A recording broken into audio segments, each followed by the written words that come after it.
প্রকৃতির নীরব ভাষা, এক চলমান কবিতার প্রতিবেদন। প্রকৃতি তার সৌন্দর্য প্রকাশে কখনো উচ্চকণ্ঠ নয়। নীরবতা, রং, আলো আর ছায়ার মেলবন্ধনেই সে বলে যায় জীবনের গভীরতম গল্প।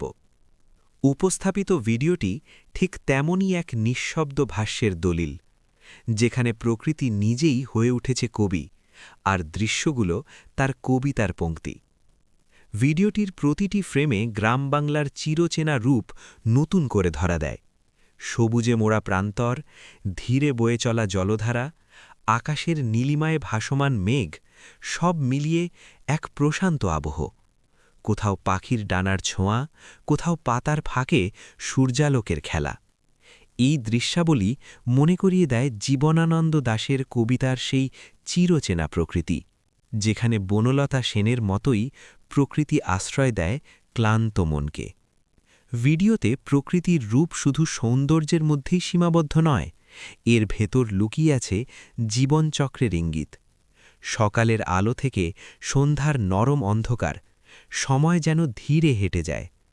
এই চলমান সময় আমাদের মনে করিয়ে দেয় মানুষের জীবনের মতোই প্রকৃতিও পরিবর্তনশীল, অথচ চিরন্তন। বিশেষভাবে লক্ষণীয়, ভিডিওটি কোনো কৃত্রিম সাজসজ্জা বা অতিরঞ্জনের আশ্রয় নেয়নি।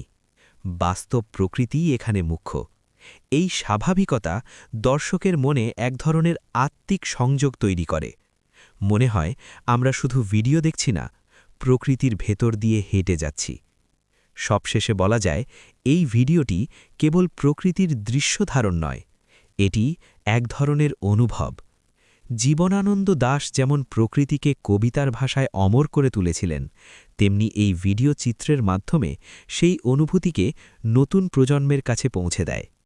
প্রকৃতির সৌন্দর্য যে আজও আমাদের ভাবতে, থামতে আর অনুভব করতে শেখায়, এই ভিডিও তারই নিঃশব্দ প্রমাণ।